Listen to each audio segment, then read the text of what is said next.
warahmatullahi wabarakatuh. Halo Sobat SMP, selamat datang di video pembelajaran matematika kita hari ini. Nah, jadi sebelumnya kita perkenalan dulu ya. Aku Sofi, Aku Lala, dan aku Nia. Salam kenal buat kalian semua yang menonton video ini.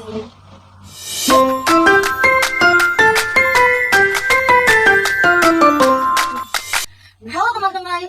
Nah, kita mau ingat kembali di awal semester pasti kalian udah belajar tentang bilangan kan? Nah, pada video kali ini teman-teman, kita akan belajar tentang salah satu jenis bilangan. Pasti itu bilangan yang super penting, yang kadang tetap ada gitu di kehidupan sehari-hari maupun di perhitungan matematika kita. Bilangan itu yaitu bilangan pecahan teman-teman. Tapi tenang, video ini bukan video biasa ya. Nanti di tengah-tengah kalian bakalan banyak tantangan yang harus dijawab langsung di depan layar. Jadi, pastiin kalian siapin fokusnya ya. Dan bila perlu, kalian siapin alat tulisnya. Dan yuk kita mulai petualangannya. Teman-teman, dulu waktu kalian SD juga pasti pernah belajar tentang bilangan pecahan kan? Nah, bilangan pecahan ini sebenarnya kita udah terapin dalam kehidupan kita sehari-hari. Tapi kita nggak tahu bagaimana penerapannya. Teman-teman, ada yang tahu nggak? Atau ada yang udah praktikin di kehidupan sehari-hari tentang bilangan pecahan ini? Can I help you? Teman-teman pernah potong sesuatu seperti pizza, kue, atau makanan dan berbagi dengan yang lain? Itu adalah penerapan bilangan pecahan dalam kehidupan kita sehari-hari. Waktu SD, kita tahu kalau bilangan pecahan itu adalah suatu bagian dari yang utuh. Artinya, bagian dari suatu hal yang utuh. Nah, sekarang kita bakalan belajar tentang definisi bilangan pecahan sebenarnya. Teman-teman, ada yang tahu nggak definisi bilangan pecahan yang sebenarnya itu apa? Kalau ada yang tahu, jangan lupa tulis di kolom komen atau catat di buku tugas kalian ya. Ada yang tahu nggak? Betul sekali. Jadi, bilangan pecahan adalah bilangan yang dinyatakan dalam bentuk matematika A per B, di mana A dan B adalah bilangan bulat dengan satu syarat, yaitu bilangan bulat tidak boleh sama dengan 0. Oke. Nah, kenapa tuh B-nya nggak boleh sama dengan 0? Kalau teman-teman tahu, mungkin teman-teman bisa tulis di kolom komen atau tulis di buku tugasnya ya, teman-teman. Ada yang udah tahu nggak? Hayo, ada yang tahu nggak kenapa penyebut atau nilai B itu nilainya tidak boleh 0? Yaps, karena dalam matematika, pembagian dengan angka 0 itu nilainya tidak terdefinisi, teman-teman. Halo teman-teman. Nah, yang pertama nih saya bakalan jelasin tentang jenis bilangan pecahan yang pertama. Jenis bilangan ini ada clue-nya teman-teman sebelum saya kasih tahu. Jenis bilangan ini biasa ditemukan. Nah, terus kita gunakan lebih banyak daripada jenis bilangan-bilangan yang lain. Ada yang tahu nggak itu bilangan apa?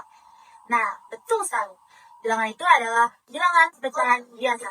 Pasti kalian udah banyak dengar ya tentang bilangan pecahan biasa, karena rata-rata materi itu pasti ada tentang bilangan pecahan biasa. Dan gimana sih bilangan pecahan biasa? Ada yang udah tahu belum? Nah, bilangan pecahan biasa itu seperti 1/2, 3/5, terus 4/6, 5/7, dan lain sebagainya. Tapi teman-teman harus tahu nih, ternyata bilangan pecahan biasa itu bukan bilangan. Ada yang tahu nggak pada di bilangan pecahan apa aja? Itu adalah yang pertama, bilangan pecahan sejati yang murni.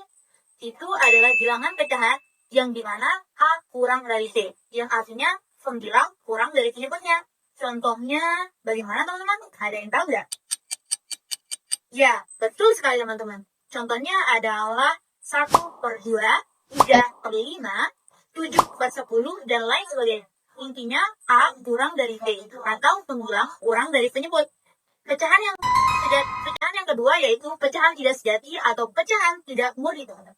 Kan tadi kita udah belajar kalau pecahan sejati atau pecahan murni itu dia A itu kurang dari B atau pembilang kurang dari lebih kecil dari penyebutnya. Kalau bilangan yang tidak sejati atau tidak murni, gimana ya teman-teman? Ada yang tahu nggak? Ya, betul sekali. Jadi kalau pecahan yang tidak sejati atau tidak murni adalah lawan katanya, yang artinya A-nya itu lebih besar dari B, yang artinya pembilangnya akan lebih besar daripada penyebutnya. Gitu teman-teman. Teman-teman pasti tahu kan contohnya seperti 5/3, 7/3, terus 4/2, terus 4/3 juga bisa teman-teman. Intinya adalah pembilangnya lebih besar daripada penyebutnya. Gitu teman-teman. Oke teman-teman, sekarang kita akan lanjut ke jenis pecahan yang kedua, yaitu pecahan campuran. Tadi kan kita membahas kalau ternyata pecahan campuran ini punya keterkaitan atau hubungan antara pecahan biasa yang tidak sejati atau tidak murni. Apa sih hubungannya? Dari pecahan biasa yang tidak sejati atau tidak murni, kita dapat berubah menjadi pecahan campuran. Nah, teman-teman tahu nggak pecahan campuran terdiri dari apa aja? Oke, teman-teman, ternyata bilangan pecahan campuran ini terdiri dari bilangan pecahan biasa dan bilangan bulat. Nah, teman-teman pasti udah lihat 1/5, 2/3/6, dan lain sebagainya. Itu adalah pecahan untuk bilangan campuran ya teman-teman. Nah, terus teman-teman tahu nggak gitu?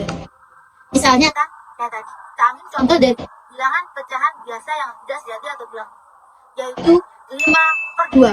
Berarti kalau kita ubah ke dalam pecahan campuran, itu jadi 1/2, teman-teman. Oke teman-teman, kita lanjut ke jenis pecahan yang ketiga, yaitu pecahan desimal. Jadi, pecahan desimal ini memiliki ciri khas yang jelas banget loh, yaitu menggunakan tanda koma. Di kelas 7, tentu teman-teman harus paham kalau pecahan desimal ini dasarnya adalah pecahan yang memiliki bentuk penyebut kelipatan 10. Kalau ada satu angka di belakang koma, itu berarti per 10. Contohnya, berarti 0,5 sama dengan 5/10. Kalau ada dua angka di belakang koma, itu berarti per 100. Contohnya, yaitu seperti 0,25 sama dengan 25/100. Nah, sekarang giliran kalian ya yang jawab kalau ada angka desimal 0,125, itu berarti per berapa? Dan berapa nilai angka desimalnya? Kalian bisa langsung jawab ya di kolom komen atau di buku tulis kalian. Oke. Udah belum? Kalau belum, kalian bisa loh pause videonya. Oke. Nah, sekarang kita langsung bahas ya. Jadi 0,125 itu adalah per 1000 karena terdapat 3 angka di belakang koma. Dan nilai pecahan desimalnya adalah 125/1000. Kalau disederhanakan bisa menghasilkan 1/8. Teman-teman, sekarang kita lanjut ke jenis pecahan yang keempat. Nah, jenis pecahan yang keempat ini sering banget loh kita lihat di kehidupan sehari-hari. Namanya yaitu persen. Nah, persen ini adalah per 100, yang dimana lambang persen itu seperti ini. Misalnya di supermarket ada tulisan diskon 25%, 30%, 4%, bahkan 50%. Jadi nilai pecahannya misalnya 25% itu sama dengan 25/100, 30% itu sama dengan 30/100, 40% sama dengan 40/100, dan 50% itu sama dengan 50/100. Misalnya nih, 25% itu kan sama dengan 25/100, yang kalau disederhanakan nilainya itu sama dengan 1/4. Oke, kalau teman-teman sudah menonton video dari awal sampai akhir, sekarang kita bakal uji nih pemahaman teman-teman dengan memberikan soal kuis. Nanti soalnya bakal kita baca dan kita akan kasih waktu 5 dan nanti jawabannya teman-teman bisa tulis di kolom komentar atau di buku tugas teman-teman. Sekarang kita mulai ya. Oke, langsung aja nih teman-teman. Kita lanjut ke soal pertama. Nah, misalnya nih ada bilangan pecahan 2/1/5. Itu termasuk bilangan apa ya teman-teman? Oke, mari kita hitung bersama. 1, 2, 3, 4, 5. Ya, betul sekali. 2/1/5 itu adalah jenis pecahan campuran. Oke, kita lanjut ke soal kedua ya. Soal 9/100 itu termasuk jenis pecahan apa? Kita langsung hitung ya. 1, 2, 3, 4, 5. Ya, betul. Jadi, itu termasuk pecahan persen. Kita lanjut ke soal ketiga. 0,75 itu termasuk jenis pecahan apa ya teman-teman? Sekarang kita hitung. 1, 2, 3, 4, 5. Ya, betul. Itu adalah jenis pecahan desimal. Nah, yang tadi ya teman-teman, penjelasan lengkap jadi dari awal sampai akhir seputar materi kelas 7 SMP tentang jenis-jenis bilangan pecahan. Oke teman-teman, mungkin itu aja ya video pembelajaran dari kita. Next time kita ketemu lagi. Terima kasih dan sampai jumpa.